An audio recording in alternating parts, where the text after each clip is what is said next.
So I want to ask you first, who is this year's Jack Hughes? And when I say Jack Hughes, I'm talking about someone who goes from a very popular commodity to busting out into basically first round fantasy status.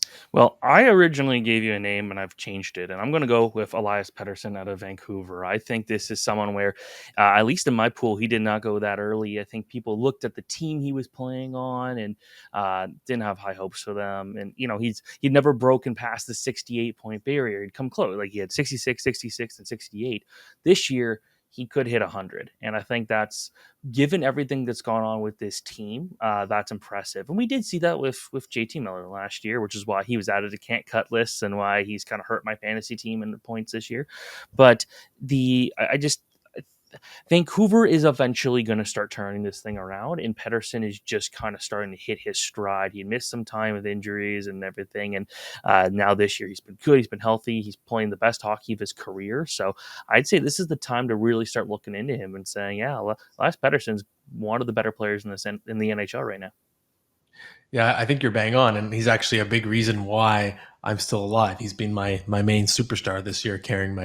I'm going to say Tim Stützle of the Ottawa Senators. If you saw on Twitter earlier this week, I had a stat. He had 99 points in his past 82 games, and I think it was since January 1st, he's scoring at a 57 goal and 117 point pace. So this is a guy who, even in his draft year, of course, he went third behind Lafreniere and Byfield, but I think the perception was that his ceiling was still as strong as anybody's. He was a very dynamic talent, and if he could find a way to harness it, he had major potential, especially in fantasy hockey, and he's just blowing through that ceiling now. And I think he's hitting a level I wasn't even totally sure he was going to get this high, this young. He's still only 21 years old, I believe, and he's already producing as a borderline 100-point player in terms of his recent pace, and that team is ascending. And I think next year we're going to see Tim Stützle perform as a top 15 fantasy player, maybe better, maybe top 10. So he's someone that you're going to be, I think, okay to reach for rather in maybe the late first round as soon as next season.